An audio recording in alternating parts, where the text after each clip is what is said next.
Hello and welcome to Humane Voices, the official podcast of the Humane Society of the United States. I'm Kelly, alongside with my very special co-host today, Danielle Bays, the Senior Analyst for Cat Protection and Policy here at the Humane Society. Hello, Danielle, and welcome. Hey, Kelly. It is great to have you here. And in addition to being a returning Humane Voices Pod champion, you also happen to be the HSUS go-to for all things cat, which makes you pretty damn important. So let's bring that knowledge and talent to today's show. I'm pleased that we have not one, but two cat experts on the show. Our special guest today with Danielle and I is the creative director of Modern Cat Magazine, Jennifer Nosek. Welcome to the show, Jennifer. Thanks for having me. Delighted to be here. Let's talk a little bit about Modern Cat Magazine. So how long have you been with Modern Cat? And tell me a little bit about that. Since its inception, we launched in 2012. So we have over 10 years of cat publishing under our belt. And Modern Cat was actually preceded by Modern Dog, which has been published since 2002. So we're really well versed in the pet space and really all about improving relationships, advocating for cats and dogs, if it's in the case of Modern Dog Magazine, and really promoting rescue as the first option. So tell me about the magazine. You mentioned Modern Dog exists too? Yes. Which came first?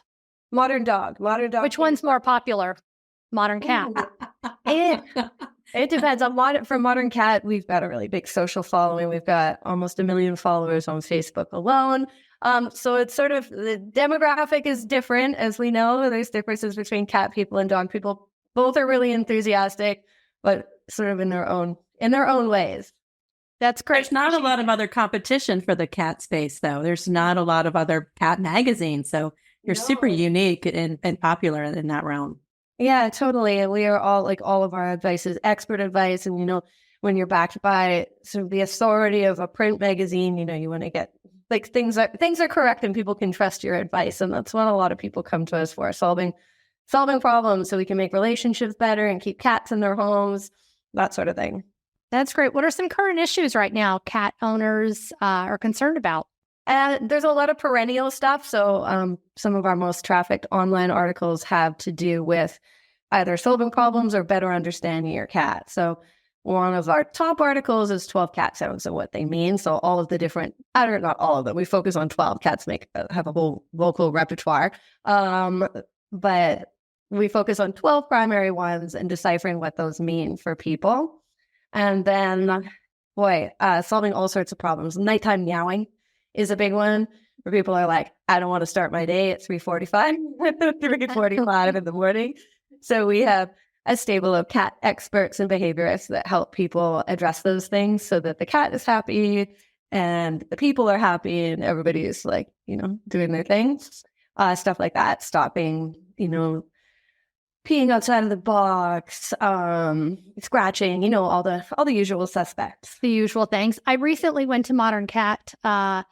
My cat Jude is really, really picky, and she also has a lot of hairballs. So I've been going through the range of all the products of hairball remedy or treatments. And so I went to you all to look up what's Modern Cat recommending. So I ordered some. Stay tuned to how that goes. Hopefully. Wow. I hope it works for you. Yeah. We do a lot of product recommendations and stuff too. So we'll round up all the most beautiful stuff for, not just a scratcher, but a beautiful one, really minimal, nice looking cat products, but things that cats love as well. So, we also obviously our first and foremost, we're advocating for the cats. So you can't get something beautiful and then stick it in the guest bathroom and then nobody's going to use it. No one's going to use it, You're really a lifestyle magazine. Yeah. It's not really about pets. It's about the lifestyle, living with cats. Well, relationships, really. So the people, our audience, are people that are crazy about their cats, of course, so they want to do the best for them. So we've written lots and lots of articles on indoor enrichment so that cats are, needs are being met and they're mentally stimulated and physically stimulated and, all those things. You recently did an article about tabby cats. Let's talk a little bit about tabby cats. Ooh. So specifically, it was about orange cats, but all orange cats are tabbies, though not all tabbies are orange. So, hold on. Explain that. Yeah. So Tabby is not a specific breed. That's a common misconception. And Tabby actually refers to unique coat markings. And they come in various colors, including brown, gray, etc., and orange. But all orange cats are Tabbies. I think it's really interesting because the articles talk about the fascination with orange cats, and there's just something different about them. My fascination with orange cats started when I was probably like 5 years old. I loved this really, now looking back at it, not good kids TV show that was on in like the mid 70s was the Secret Lives of Waldo Kitty. This like cat, and had like the real life cat who was like this dreamer, this imagination, and he would see himself in all these different like scenarios, like being Tarzan or Captain Kirk or Batman, and live out these fantasies. And from that, he would go into this like cartoon world and have this really lush life, and it just fascinated me with this orange cat is the main character. And being in love with orange cats since then. And you see so many orange cats like in pop culture, like even like Morris, the cat from all the 9 Lives commercials that have been around for so long, and like cartoon cats like Garfield. And even more recently, we see like the cat in like the Marvel movies. Goose is an orange cat. So it's like people have this fascination with orange cats. Is that kind of why you were kind of looking at this, talking about tabbies through the lens of an orange cat?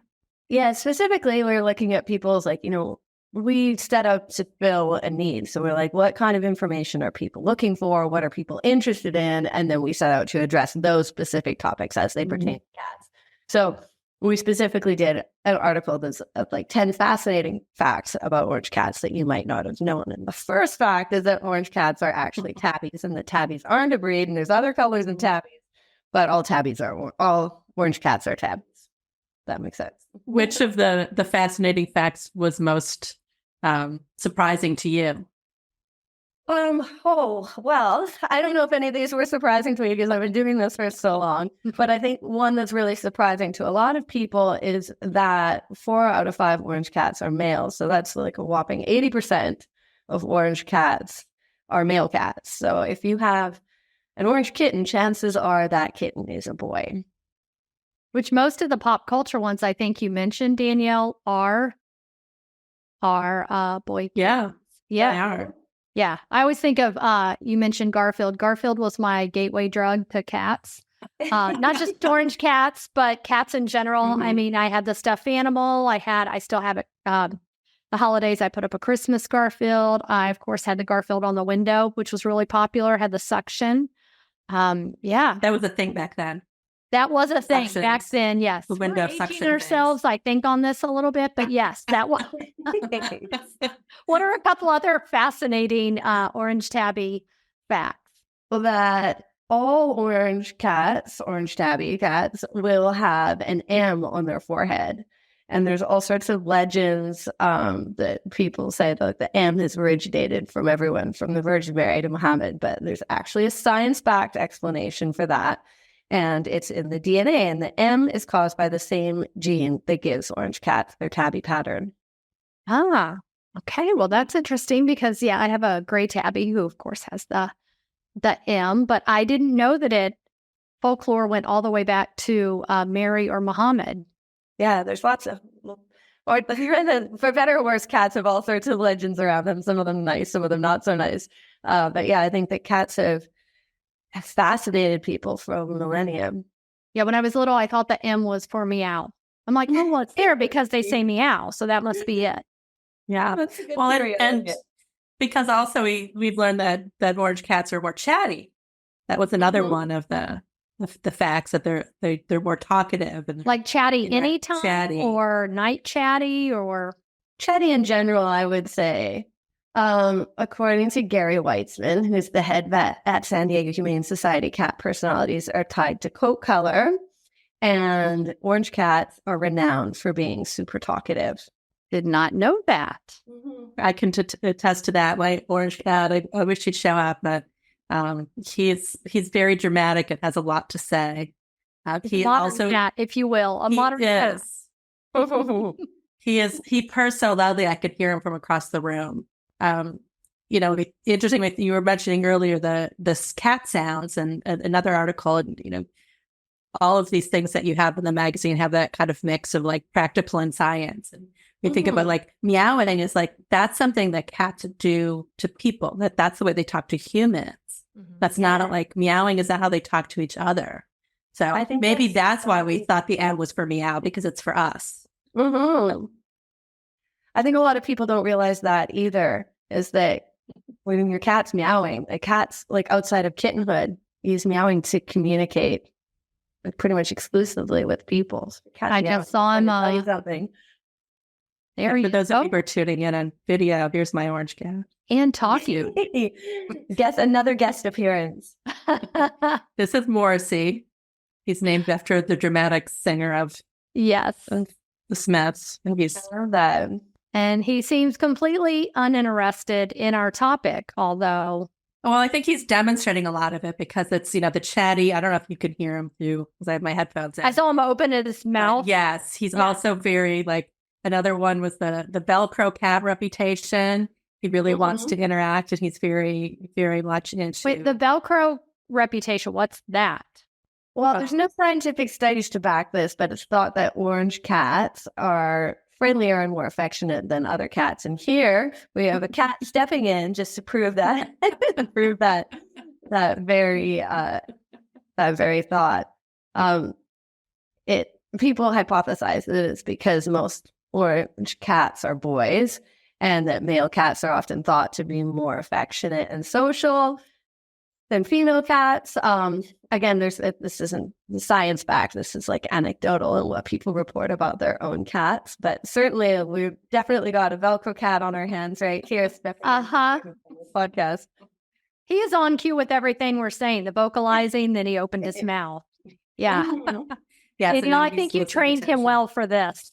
I think when we talk about cats and training, I think that's a lot of myth, and what Jennifer was saying earlier about some of the experts you have on here, the relationships with cats. What you're really doing is counseling people on how not to train their cats, but how their cats are training them and how to adjust to that. Because we cat people, we know who's in charge, and it's absolutely cat. Absolutely. Yeah, it's about understanding and adapting to your cat, giving your cat what they need so that everybody can be happy. And so, Jennifer, I'm assuming, since obviously you were drawn to work at Modern Cat, you obviously like cats. Do you currently have cats?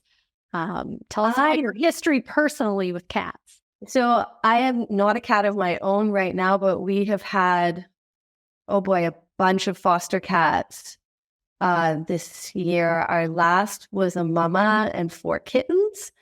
Oh, no, we had an adult black and white cat and a tuxedo cat. Before that, we had mama and the kittens. We had another set of kittens without their mama earlier. We've had a rotating cast of cats come through our house this year, which is amazing. And I have a young son, so it's super for him. He loves it. Which one's chattier, the cats or your son? Oh boy, that's not part of the trivia. That's just the pre-trivia. They're all very chatty. None of them were orange cats. But yeah, that's a toss up definitely as to who's the chattier one in that. But that'll happen. There will be an orange cat in your future. I hope so. Yeah, we're just putting that out into the universe now, so it's going to happen. So when people learn that what you do, that you work at Modern Cat Magazine, do they ask you a lot of cat questions or want to tell you cat stories? Like, what kind of reaction do you get when you're saying, my job is cats? Oh boy, definitely people are more interested in telling me about their own cat than asking questions about the particulars of their job. People definitely want to share videos and photos and stuff like that. They're like, oh, you do this? Oh, let me show you my cat. Let me tell you about my cat. And then we run ongoing photo contest on moderncat.com, and you can enter your cat, and it's just community. So you meet a lot of stage moms that are trying to push, their cat. Fame. People will get my email and want to email me their cats. Their cat can get in the magazine and stuff like that. I mean, don't think I'm not going to try that when we get done with this podcast. Your inbox is about to be full. Please do. I love it. So you get to shown pictures, and that's great. Yeah, cat people, they tend to be pretty excited about their cats. Yeah, well, you think about like people and their pets in general, like, they're so wound into the intricacies of your life that it's a big part of your day to day. And if people have a space to be able to like show off their love of their cat or their cute or their funny cat photos or videos, then they're definitely going to take it. I mean, I would do the same thing for sure. Me too, and do often. And obviously Danielle does. She's not even waiting till after this podcast. She's showing the goods right now. The money maker. I mean, you should just all be impressed that of all of my cats that I got the orange one. The orange one, I know. During this conversation. So I got the red color cat. Yeah, that's pretty perfect. So I mentioned trivia earlier, and I also mentioned that you both are cat experts. So are you up for a little trivia? I'm going to test your knowledge, maybe. Ooh, do it. I'll rotate questions. Let's do a little cat trivia and see what you know. Danielle, I'm going to start with you. Oh, no, I probably don't know the answer. That's already what I'm thinking. I couldn't efforts of those we could bring in. We can always edit it out. We'll just pretend you know. What is a group of, besides cuddly, what is a group of kittens called? Oh, a Kindle. Oh, okay. Not the reading device, but... Well, I do have one actually sitting here on my desk as well, but... I thought it was a clouder. Is it not? A clouder is also another option. A clouder is a group of cats or a Kindle. Oh, okay. Jennifer, you're like, I see you, Danielle, and I'm going to one-up you here with this. I think what we're saying is that we have more than one word for cat. Yes, we do. All right, Jennifer, I'm going to turn to you. Cats with a question mark shaped tail are feeling what way? Friendly. Okay. Very good. I haven't stumped you on I wanted yet. to know my cat has made that when he said it. He was doing the question. You can't see it, but this is a model guest. We need to have there. You can see his little curve there. This is the whole reason Danielle joined us, Jennifer. She's trying to get a contract. That's all this is. She is being the stage mom. Hey, someone's got to pay the Chewy bill. All right, Danielle, I'm going to kick it back to you. Ooh. About 200 feral or community cats live at this famous amusement park. Oh, that's the Disney in California. Is that Disneyland? Correct. Yes. Ooh. Excellent. Jennifer, cats with extra toes are called what? Polydactyl cats. Yeah. Ernest Hemingway famously had a whole bunch of them. Did, and I don't know if you all have ever been to Key West, but you can go to the Hemingway house and the cats are just kind of all over the property. They have one in Havana too. If anybody goes to Cuba, there's another house of his that's been really well just restored. Like it's like you can look in and still see like booze bottles on the table. Oh wow, there's a bunch of cats there too. That's great. That's why the cats need extra toes to grab the booze. Yes, to grip them. All right, Danielle, who is credited with inventing the cat door? Well, I don't know the answer. Okay, well, I'm going to give you a hint because I'm a generous soul. A snack I used to have when I was young was called a fig what? It's a cookie. Isaac Newton? Yes.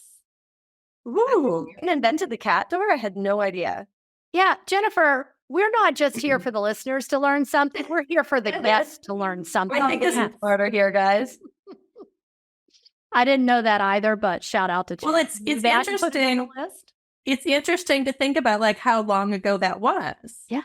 Like in relation to like why was a cat door something that needed to be invented at that point in time? Yeah. Because cats weren't commonly exactly, right? Cats wasn't like you had like indoor cats. I don't think back. And I've just gotten a little text from our producer Chad that it was found online. So, we didn't do a deep dive research, but for our purposes, we're going to play it fast and loose with the facts. Maybe Isaac Newton did, maybe he didn't. Well, interesting, nonetheless. Yes. I'm going to go for it. Yeah. I mean, it sounds like something really smart to say. So, next time you're at a cocktail party, you can just throw that out there and act like it's a fact. Ooh. All right, we're going to end with the final one. And Jennifer, I'm going to ask you, house cats share what percentage of their genetic makeup with tigers? Oh, I know this one. It's 90-something%, is it not? It is, yes, 95.6%. Which, if you've ever been around cats, and we all three have, for sure we notice that when you watch the like Nat Geo or the Saranber or any of the wildlife specials and you see tigers, everything they do, you see with your domestic cat at home. It's amazing. Yeah, and for big cats in captivity, a lot of the enrichment things are very similar to the things we provide for our house cats. I think that's why people are so like, they retain such a link to the wild, and I think that's part of our deep fascination with cats. Like we share our homes with them, but they're also like enigmatic, wild, and like they just it's like a safari in your living room every day. That's great. Well, I want to, before we close out, I want to make sure our listeners know that they can check out all of the great things at Modern Cat at moderncat.com. And I want to thank you both so much for being here today with us, participating in my trivia and sharing your brilliance and knowledge on all things cats.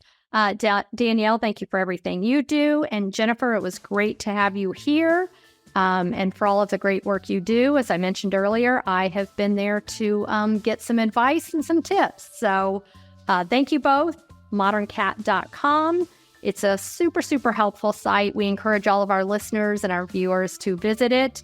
And as always, thank you so much for listening to Humane Voices, the official podcast of the Humane Society of the United States. Thanks so much. Thanks for having you.